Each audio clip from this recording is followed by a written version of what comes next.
Ang posisyon ko ay tatawid to. Pero sir, Matagal ko ng posisyon yan, nagsimula pa lamang tayo dahil sabi ko nga, di ba, kulang ang oras para tapusin ito.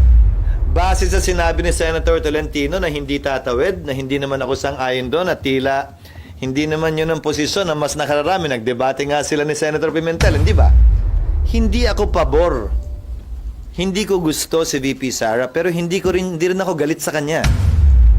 Sino mang pabor o kontra kay VP Sara, sino mang pabor o kontra sa impeachment, may posisyon na sila.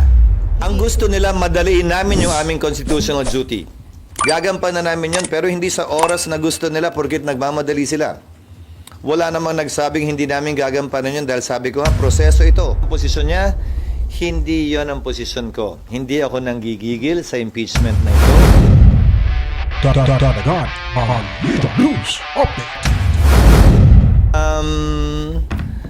Sitwasyon sa Senado, merong nagra-rally sa labas, kaugnay ng wage hike, kaugnay ng PhilHealth, at kaugnay ng impeachment. Inatasan ko na ang Sergeant at Arms na tiyakin na magiging ligtas lahat na makikilahok sa mapayapang pagprotestang ito na ginagalang, siyempre, at nirerespeto namin dahil karapatan nila yan sa ilalim ng saligang batas. Bagay yan na dapat pagpasahan ng impeachment court at hindi ng Senado at hindi ako o siya. Mapag-uusapan lamang yan kapag na-convene ang impeachment court dahil desisyon ng impeachment court yan.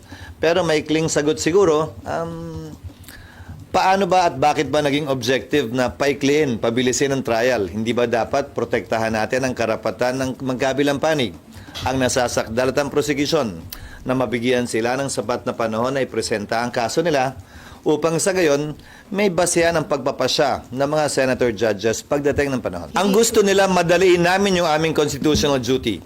Gagampan na namin yun, pero hindi sa oras na gusto nila porkit nagmamadali sila. Wala namang nagsabing hindi namin gagampanan yun dahil sabi ko nga, proseso ito na dapat sundan at sinusundan. Hindi sa oras na gusto nila, hindi sa pinili nilang panahon. Halimbawa, gusto nila mag-trial kami sa recess. Maliwanag na bawal at illegal yun. Kung sinunod namin sila sa kagustuhan nila, edi nagkaroon pa ng dagdag na bala sa ang nasasakdal si VP Sarang maaaring iyakyat na naman sa Korte Suprema at maging problema na naman nating lahat. Hindi dahil mapapaboran siya o hindi siya mapapaboran, pero dahil magkakaroon ng constitutional crisis kung saan maaaring pigilan ng Korte ang Senado sa sinimulang trabaho niya. SP, di ba yung Constitution po mismo nagsabi na madali? Sinabi yung forthwith shall proceed forthwith. Oo, pero ulitin ko, forthwith pa rin naman yung konstitusyon na nung hindi nag-trial ang Corona, ang Estrada at ang Gutierrez. Tapos, Hindi naman nagbago yung provision ng konstitusyon, ay yun pa rin. Nagreklamo ba kayo? Nagreklamo ba sila? Wala naman. Siguro, dahil tutol sila sa impeachment. Hindi ko alam. Pero tutol ka man o pabor, dapat pareho mag-apply at pantay na mag-apply ang rules. Ngayon, kung sasabihin mo rin yan, pues anong posisyon at lugar ng Kamara, ulitin ko. Sila hindi nila sinunod, hindi yung salitang forthwith, kundi yung salitang immediately.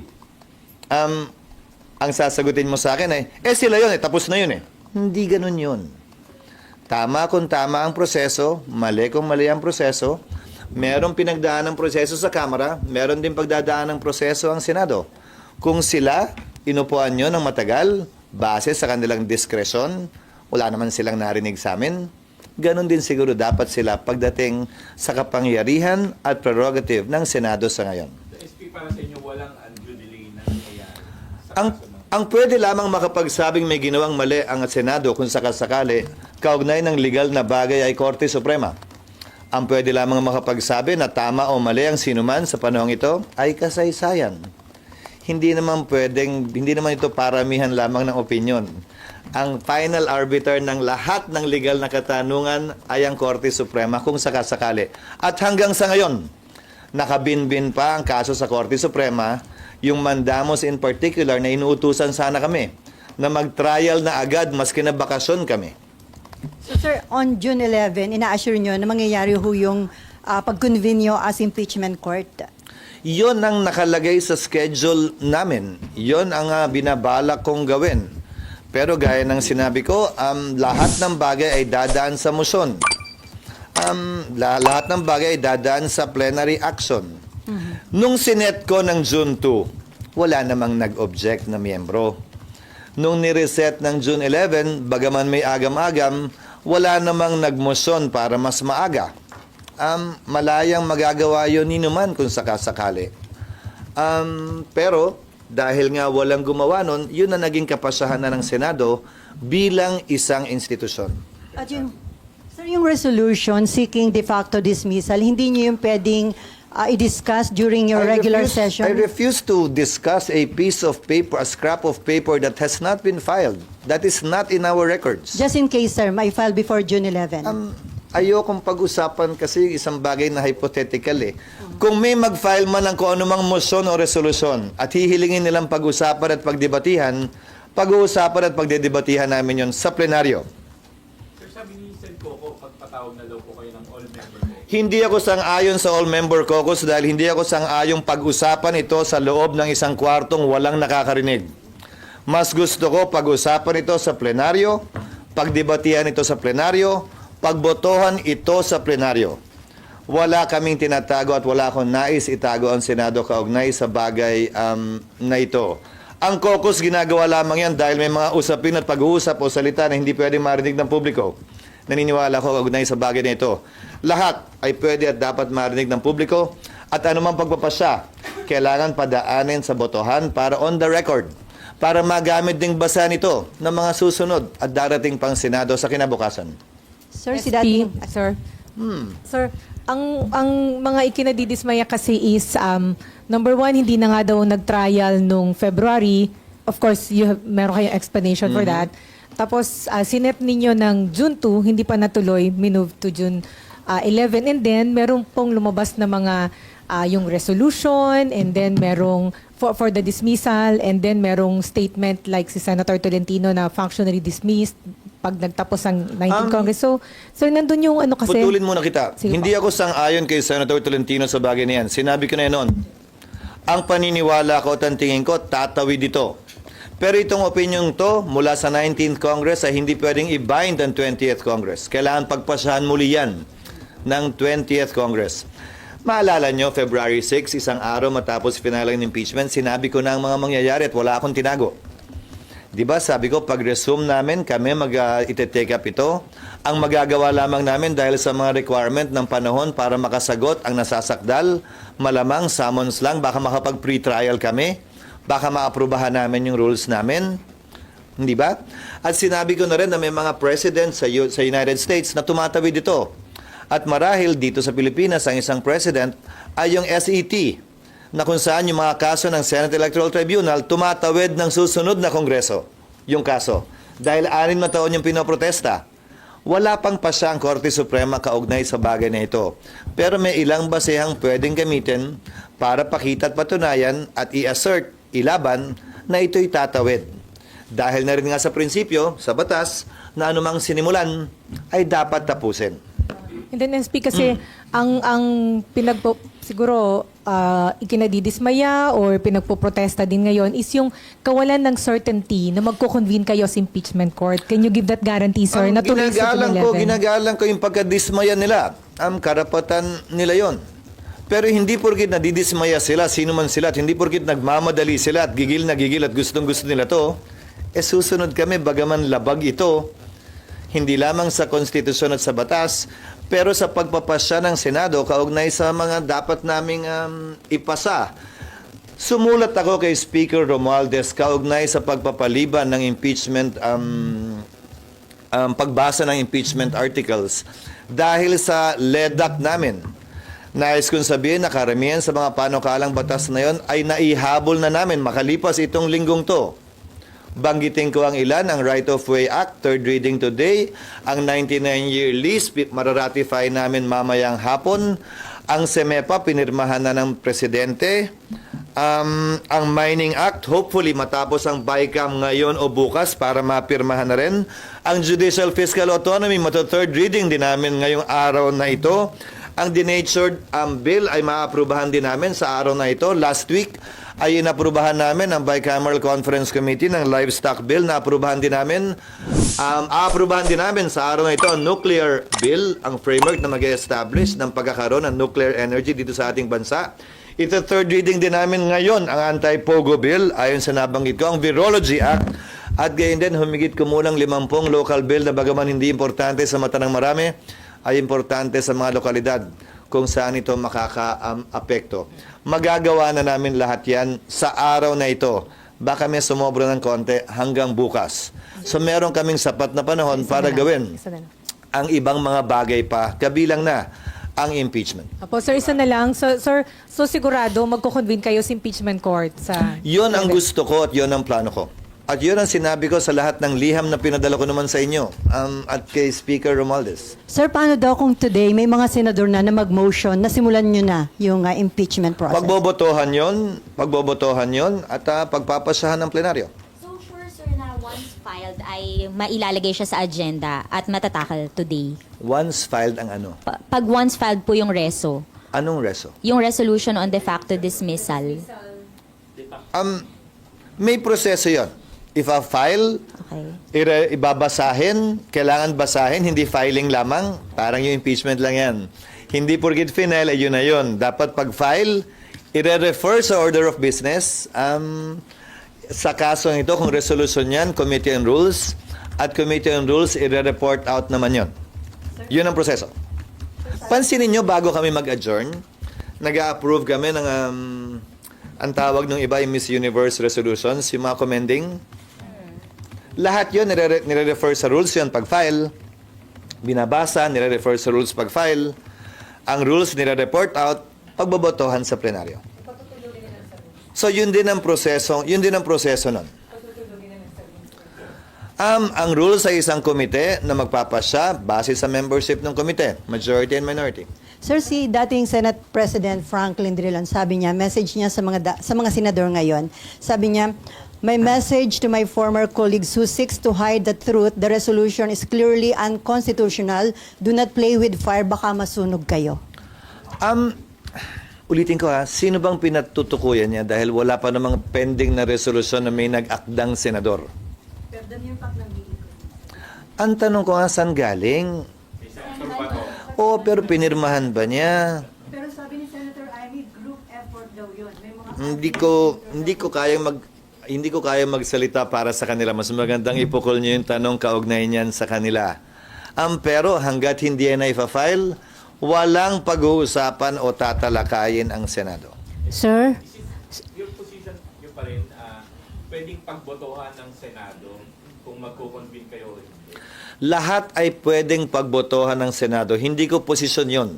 Rules ng Senado yon. Halimbawa, pinagbotohan ng Senado yung pag-dismiss functus officio ng ERAP impeachment trial. Senado yun hindi ng court. Dahil ayaw nang magpakita ng prosecutors. Pinagbotohan ng Senado ng walang trial yung pag-dismiss sa impeachment complaint laban kay Mercy Gutierrez na dating ombudsman. Motion din yun, pinagbotohan, dahil nag-resign siya. Hindi ba? Pinagbotohan ng Senado nung corona impeachment kung susundin ba o hindi ang TRO ng Korte Suprema. Nagpasa ang Senado noon na sundin. Di ba? Lahat naman ito dadaan sa botohan. Ulitin ko lahat ng ginagawa ng Senado dadaan sa botohan. Kung may ginawa ang isang senador, maski tagapangulo pa ng Senado na hindi sang-ayon ng isang miyembro, maaaring questionin dito sa plenaryo at pagbotohan din kung sakasakali. So, Sir? Git ng mga kasamahan ninyo, automatic na yun dapat. Ganyan ang posisyon nila, Senator Wing Gatchalian, Senator Jinggoy, Coco, Risa, and others. Pwede naman na ang pagkukonvene nyo, automatic kasi nakalagay na yun sa Constitution. Hindi na kailangan Ulitin ko lahat ng ginawa noong nakaraan pinagbotohan. Wala namang nagreklamo. Unawain na natin, ito ay highly politically charged na paksa. Maraming pumapabor sa impeachment, marami ring tumututol dito sa loob mismo ng Senado. Maraming pumapabor kay Vice President Sara, maraming ayaw sa kanya. sa loob mismo ng Senado. So asahan na natin magkakaroon ng iba't ibang opinion kaugnay niyan. Pero anumang opinion niyan, bilang tagapangulo ng Senado at presiding officer ng plenaryo, kung ako man yung nagkataon nakaupo doon, buong laya akong bibigyan ng sino mang miyembro na magsalita at sabihin kung anong ninanais nila at pagbobotohan ang lahat ng bagay na gagawin namin tulad ng nakaraan. Wala namang pagbabago. Sir? Hindi ko sinasabing pagbobotohan para hindi sumunod. Maling tanong yon. That is an unfair question to say the least. So, I'm simply stating a fact that everything we do in the Senate, even in the House, is put to a vote. Sir, may ginawa pong schedule si Senator Tolentino. Nakita ko nga. Yung 19, pwedeng matapos in 19 days yung impeachment trial. Nasagot ko na Kaya kanina ba? yan. Yan ay isang paksa na dapat pagpasa ng impeachment court kapag ka na-convene na ang impeachment court. Pangalawa, saan ba nakasulat na objective namin abbreviate o ipadali o padaliin o paikliin ang proseso? Hindi ba ang objective dapat bigyan ng due process ang magkabilang panig na may presentahin ko nilang ebidensya? Pangatlo, hindi ako sang-ayon sa paniniwala niya na hindi tatawid ang impeachment complaint sa susunod na Kongreso. Bagaman ang opinion ko ngayong 19th Congress ay hindi binding sa 20th Congress, ito'y pagpapasahan muli ng 20th Congress kung saan bahagi pa din ako at boboto ko kung sakasakali na ito'y dapat at pwedeng tumawid kung sakasakali. At saka sir, sinabi po pareho ni Senator Pimentel at ni Senator Risa na kaya in 1 hour tapusin yung convening ng impeachment court. Oo naman. Oo naman. Kasi magsusumpaan lang naman yan eh. So, Kayo naman, ngayon pa nga lang, hindi pa kami nag-convene ng impeachment court. Ang dami ng debate. Asahan nyo bago magsimula yan, ang daming gusto magsalita at debate. Hindi namin matatapos. Lahat ng natapos namin itong nagdaang mga araw. Sa katunayan, di ba nung isang linggo, umabot na magtatatlong oras yung debating manifestation lamang kaugnay nito bago pa nga namin magawa yung iba. Klaro naman na lahat gustong magsalita kaugnay nito na gusto ko mabigyan ng panahon at pagkakataon. Tinapos lang nga namin yung trabaho namin kaugnay sa mga hinahabol na panukalang batas. Hindi rin ito ang unang beses na ginawa ito ng Senado, ha? In fact, ginawa ito ng Senado bago mag-adjourn noon ng Oktubre, ni hindi pa nga sinidye. Hindi tinake up ang isang impeachment dahil may mga batas silang ginagawa. Nung taong yon yung budget lamang nga. Hindi pa sinidye adjournment.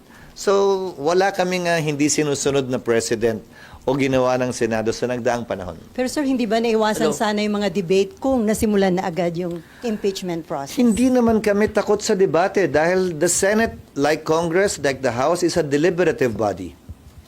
That is what we do. We debate, we argue, and then we vote. The Senate should not shirk from that responsibility.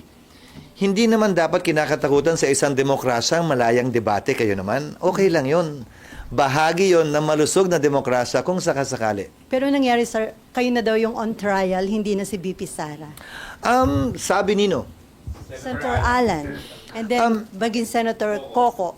that is the burden of leadership, I guess. Bahagi yan sa pasanin, ika nga, ng mga leader o ng leader natin na may mga ganyang klaseng pananaw na isisisi palagi sa namumuno o tagapangulo. Imbis na, kung sakasakali, tingnan ito na pagsunod lamang sa tinatalaga ng batas. I accept that responsibility as part of my burden as the leader of the Senate.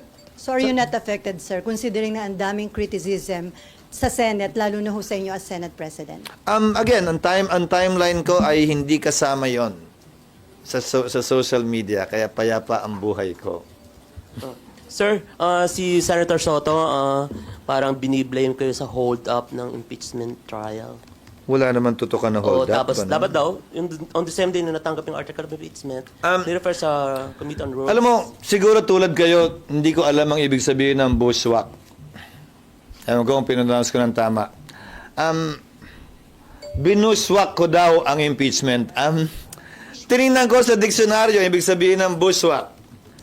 Attack by surprise from a hidden place. Inatake ko ba ang impeachment? Hindi. Sinunod ko ang batas. Sorpresa ba? Hindi. Dahil lahat ng ginagawa ko, sinasabi ko muna bago ko gawin.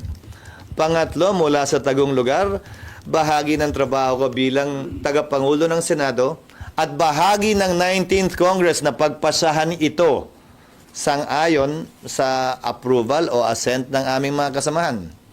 Ang mas tanong ko ay, parang kami yata yung binuswak niya. Ako at ang Senado.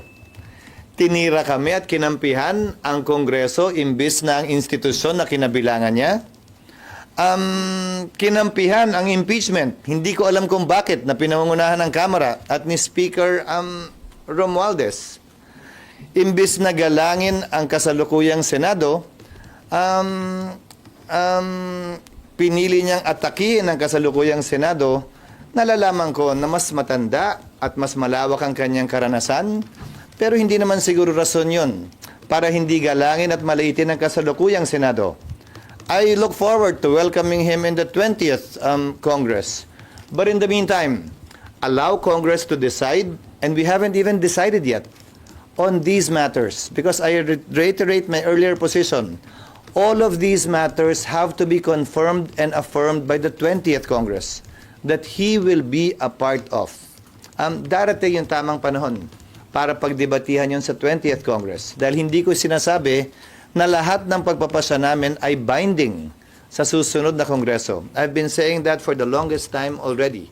Whatever we do needs to be confirmed and affirmed by the 20th Congress. Ganon din ang Kamara, ha? Whatever they did in the 19th Congress, pagtawid ng kasong ito sa susunod na Kongreso, kailangan din ay pwede rin yung pagpasyahan ng susunod na Kongreso. Kaugnay sa kagustuhan nilang ituloy pa ba to, ayaw na nila. Tulad lamang nung ERAP impeachment trial. Nagpasya ang mga prosecutors noon sa kalagitnaan ng pagdinig ng trial. Ayaw na namin at nag-walkout sila at hindi na bumalik. Nalala nyo? Pero, nangyari ang EDSA, natanggal, so wala nang dahilan pa para bumalik. Pero may kapangyarihan at karapatan sila na gawin yun, lalo na sa pagpasok ng bagong Kongreso. Again, the 19th Congress House, the 19th Congress Senate cannot bind the 20th Congress House and the 20th Congress Senate, especially on this topic na pagtawid ng impeachment. SP, good morning. Dexter Ganiwi po na Abante Radio. Yes, sir. May mga binabanggit, SP, na yung inyong hakbang na itawid sa 20th Congress, ang impeachment ay para sa mapanatili kayo sa pwesto pagiging SP sa susunod na Kongreso dahil maraming mga senador ang gusto din itawid ito sa 20th Congress. Yung mga papasok pa lang sa 20th Congress ang panayang sabi ng impeachment at ng kanilang pagtakbo bilang Senate President. Napansin ba niyo itong nakarang 2 linggo? Pinag-uusapan ko lang yung mga panukalang batas na nais naming ipasa at ihabol at itong kasalukuyang impeachment. Haharapin ko ang mga katanungan at anumang kailangan gawin kaugnay ng 20th Congress kapag ka natapos na ang kongresong ito. Walang kinalaman anumang pagpapasya namin ngayon. Anumang pagpapasya at posisyon ko ngayon. Sa pagtakbo, hindi ko pagtakbo sa anumang pwesto sa Senado. Talking about 20th Congress, SP, mayroon daw gentleman's agreement between you and Senator Tito Soto? Sabi nino, From the sources from... ikaw naman, other mahirap side. naman mag-sources. Sabi nino, dahil wala akong alam na ganyang uri ng kasunduan na usapan, hindi kami nagkakausap ni Senator Soto. Pero sir, Thank you, sir. intriga lang ba yun na may ino-offera na daw kayo maging majority leader, maging chairman ng Committee on Ulitin ko, Finance? sa dami ng ginagawa ko sa Senado ngayon na tinahabol na panukalang batas na medyo obvious naman siguro sa inyo dahil sa trabahong ginagawa namin. Sa dami ng mga katanungan kaugnay sa impeachment na in-schedule namin bago matapos ang aming sesyon, lahat yan darating pagkatapos na siguro namin mag-adjourn. Walang sapat na oras para gawin o pagugulan ng panahon yan. Sir, other issue. Matagal pa naman, di ba kayo natatagalan pa? SP, sir. July 28 pa magre-resume ang Senado. Ano mang oo o hindi ngayon, pwede magbago bukas makalawa, lalo na pagdating ng isang buwan. SP, sir, sabi nyo nga pwedeng pagbotohan kung magko-convene kayo o hindi as impeachment court. So paano yung scenario? Ibig sabihin, pag binasa yung articles of impeachment ng mga congressmen on June 11, sasabihin na ninyo na magko-convene kayo sa impeachment court maliban na lang kung may mag-object, ganun ba yun? Hindi ko So, paano sasabihin scenario, yun. sir? Tutuloy-tuloy lang kami, maliban na lang kung may mag-object o magmoson. Hindi ako maghihintay. Hindi naman sir. ganun So, yun. ibig sabihin- Again, watch how we do things because that's exactly how we will do things still with respect to this. Wala namang pagbabago eh. Di ba? Pagbukas na pagbukas, roll call, quorum, di ba? tatawagin ng majority leader, magmo-motion siya, any objection, lahat naman yun ganun eh. Now, at any point in time, pag may nagsabing objection, sasabihin ko, anong objection mo? Pag sinabi niyang ganyan and I move, may nag-object, magbobotohan. Pag walang nag-object, edi tuloy.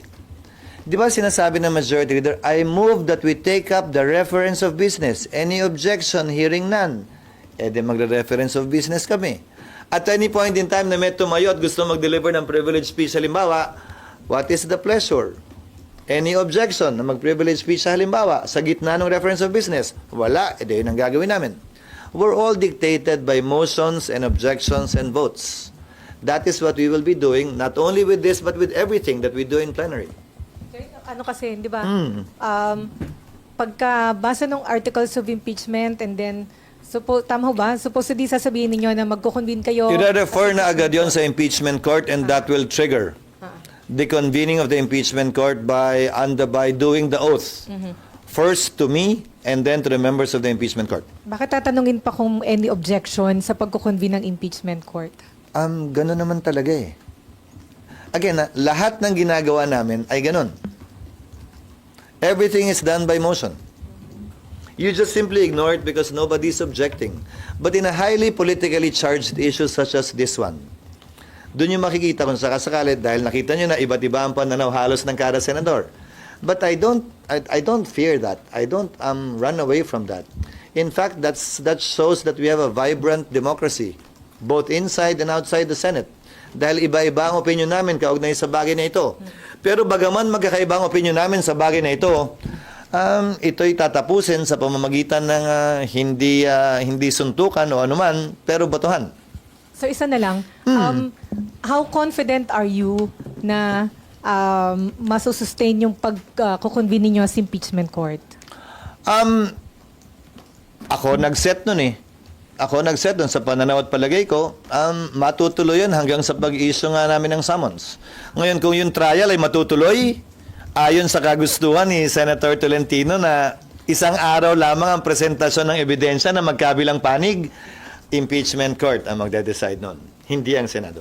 Sir, from July 1 hanggang bago Resume. 20th mag-resume, walang pwedeng gawin ng impeachment court. Paano kami may gagawin? Walang prosecutor.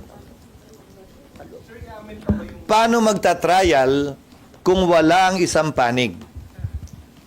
Paano magiging parehas at patas ang anumang paglilitis kung isang side lang yung pwede magsalita? Ang term ng mga kongresista na hinalal nila ay nagtapos na o magtatapos sa June 30. Yon ang isang bagay na nakita na lang din namin pagkatapos at maliwanag na hindi nakita ng kamera nung final nila ng late ito. Sorry. Yes. From June 13 hanggang 30, hindi pwede ituloy yun. 30 hanggang? 13 hanggang 30, hindi pwede ituloy. Desisyon ng impeachment court yon.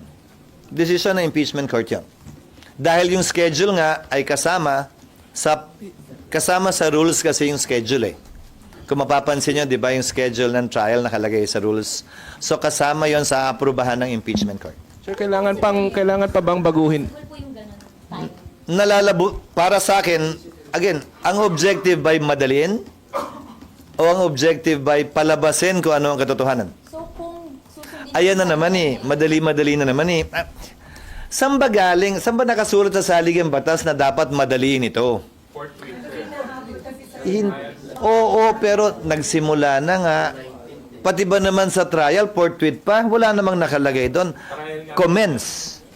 Commence ang sinabi. Hindi sinabing trial shall be forthwith done.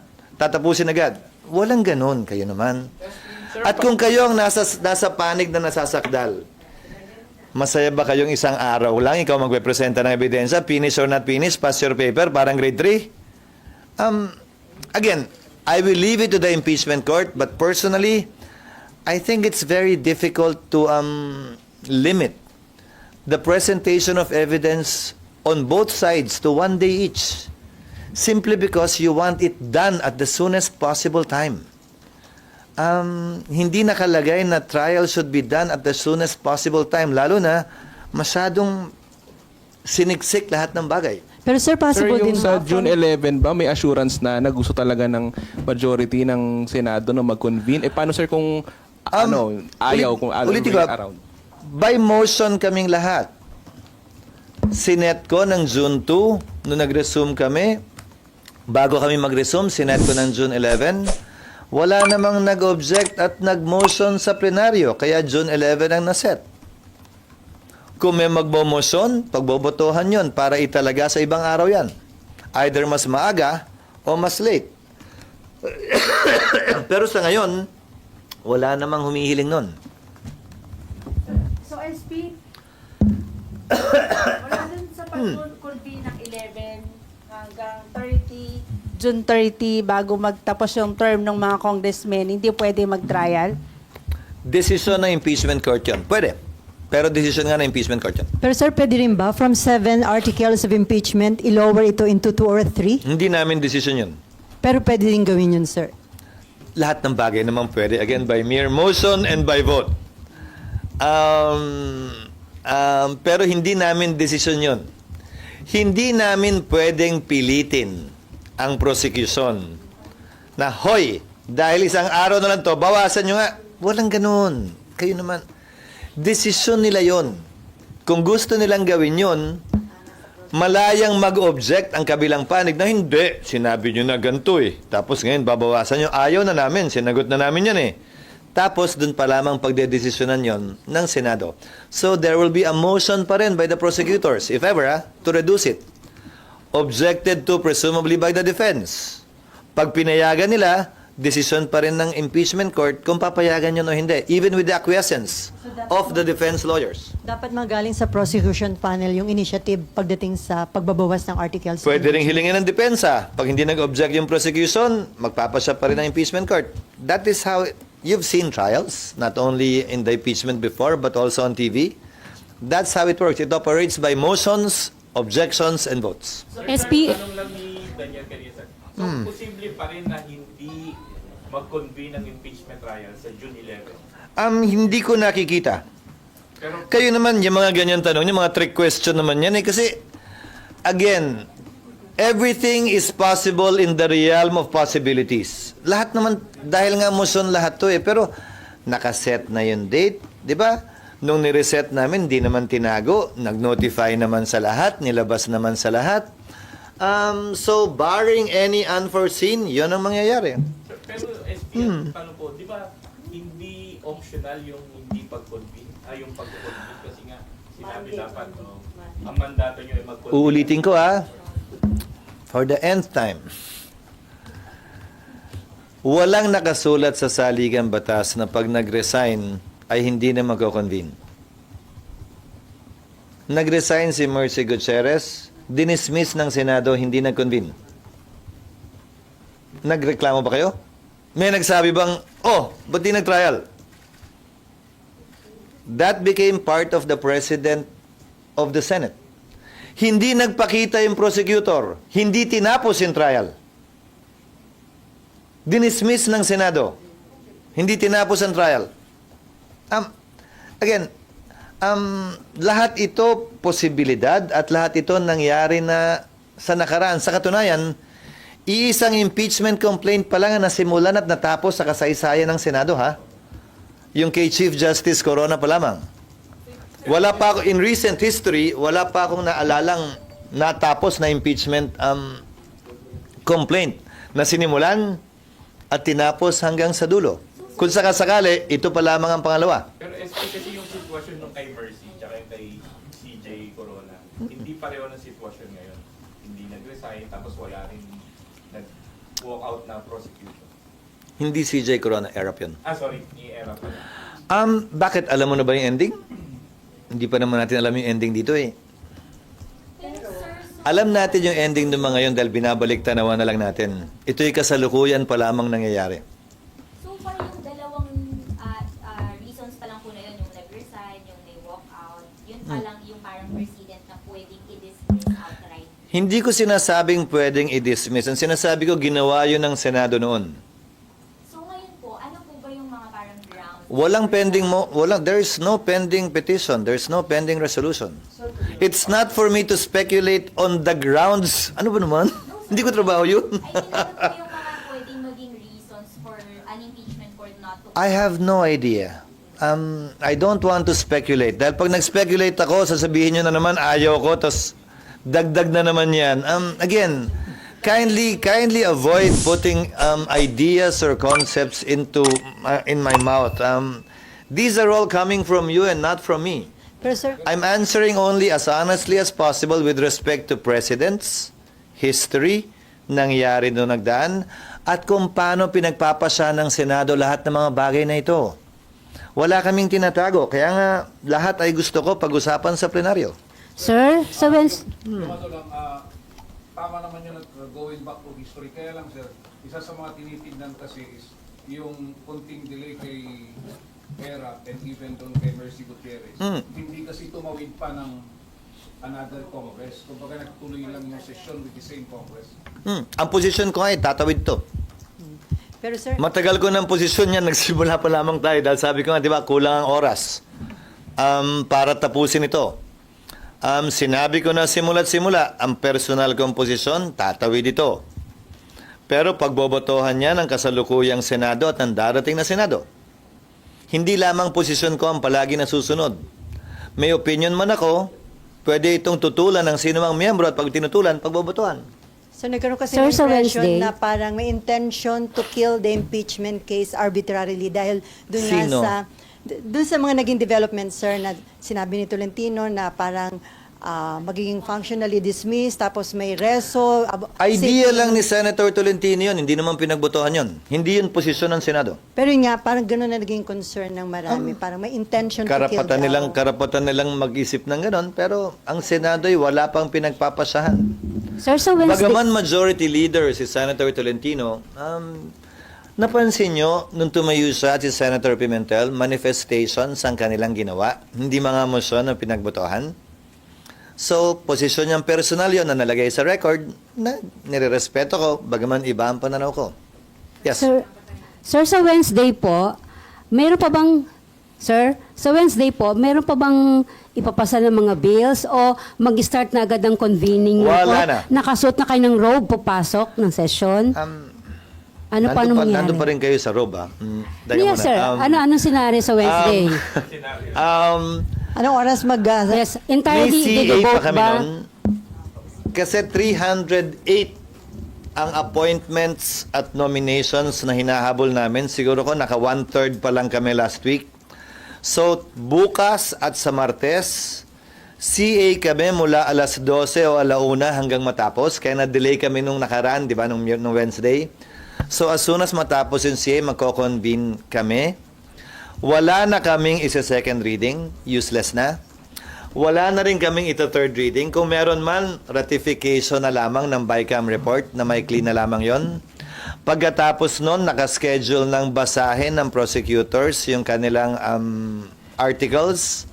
I-refer sa impeachment court. Susumpa ako bilang presiding officer. Papasumpain ko, malamang sa SecGen na lang. Papasumpain ko mga miyembro ng Senado. Hindi pa namin sigurado kung pagsumpa ay naka-robe na ba o pagkatapos sumumpa, doon pa lang magro-robe. Wala pa kami doon. Madali na siguro yun. Depende na sa trip nila. Hindi na by motion yun kasi naka-recess kami. So, pero nung nagdaang impeachment, nag-robe sila pagkatapos sumumpa, nag-recess para pag bumalik, naka-robe at doon pa lamang magko-convene yung court. Pag-convene ng court, hindi ito Senado na, walang majority leader. Wala sa rules namin ang may majority leader ang impeachment court. So everything, all the orders, specifically yung summons, will be issued by the presiding officer. Kung may magdagdag pa na motion, let's say in schedule ng trial, yung rules, amendahan, i-entertain din yun doon. Tapos, pagkatapos ng pag-issue ng summons, kung hindi magta-trial, matapos ang June 11, edi adjourned yun. Kung mapagpasahan na mag-trial, pagkatapos nun, edi tutuloy-tuloy yun. Hanggang June 30. Follow through lang dun sa question ni Ate Sally, follow up lang. Alin doon ang dami so yung, na natanong, yung sinasabi na yung nagkaroon ng impression na parang gustong patayin yung articles of impeachment bago pa man magkaroon ng paglilitis. Nino ba? Sa inyo po manggaling. Base sa resolusyon na unang kumalat na walang pangalan, na later on sinabi ni Senator Bato na pinag-iisipan niya ngayon, na hindi naman final.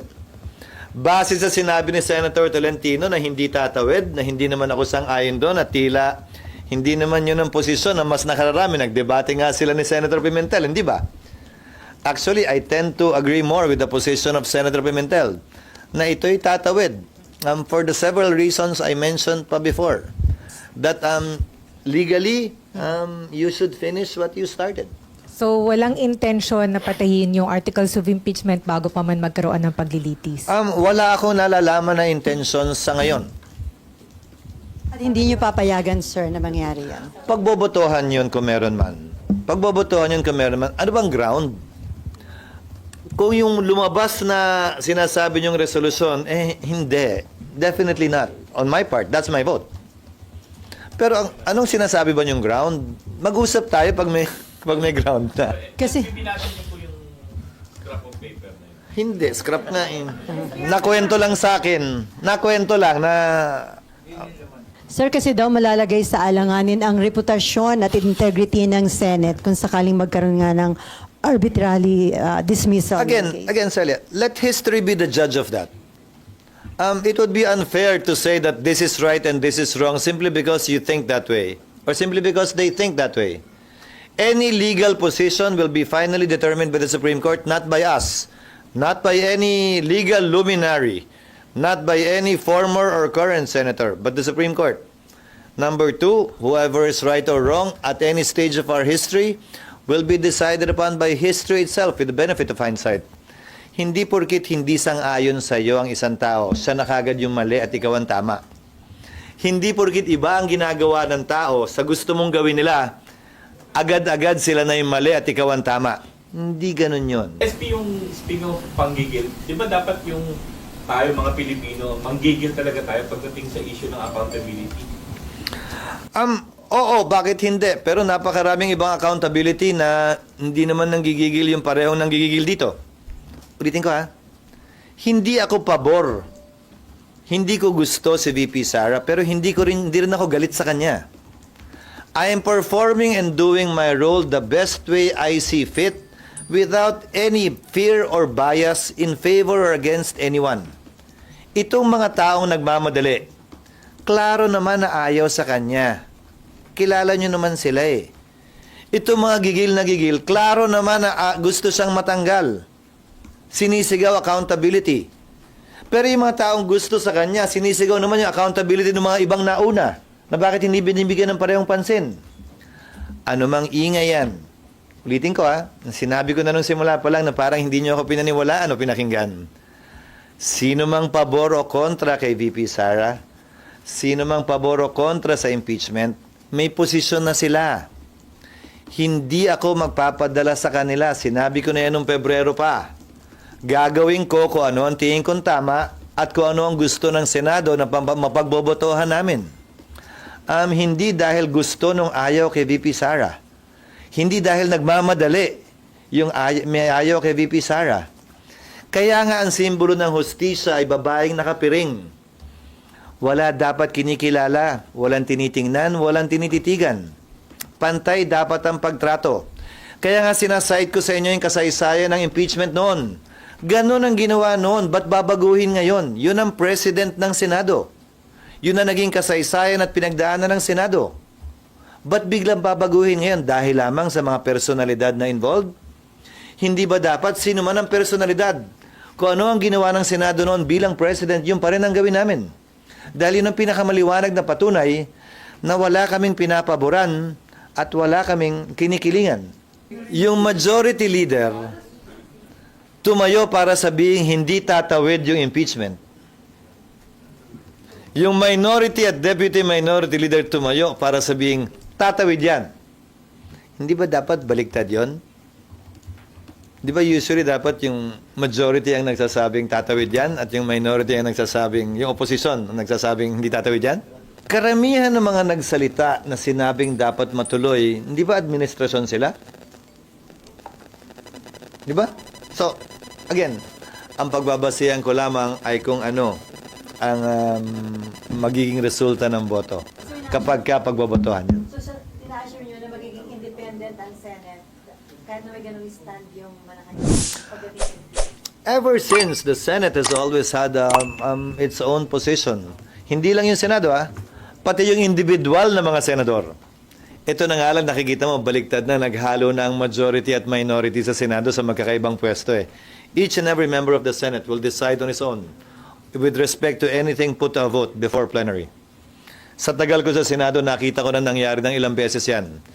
They cross party lines, hindi sila sumusunod sa dinidikta ng kanilang partido, nagdedesisyon sila base sa kung ano sa tingin nila ang tama at naaayon sa batas.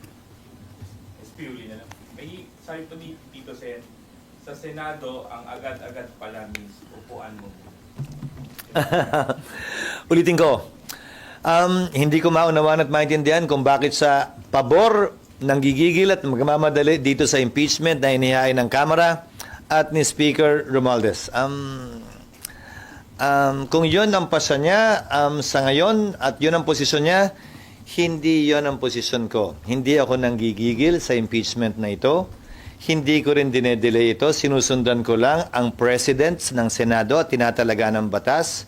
At pangalawa, hindi porkit gusto nga ng Kamara at gusto ni Speaker Romualdez ay tulad niya, oohan at gagawin ko na lang din. Hindi ko trabaho yon. Hindi bahagi ng job description ko yon bilang senador at bilang tagapangulo ng Senado. Ang maging sunod-sunuran na lamang sa gusto ng Kamara, sa anumang gusto nilang gawin.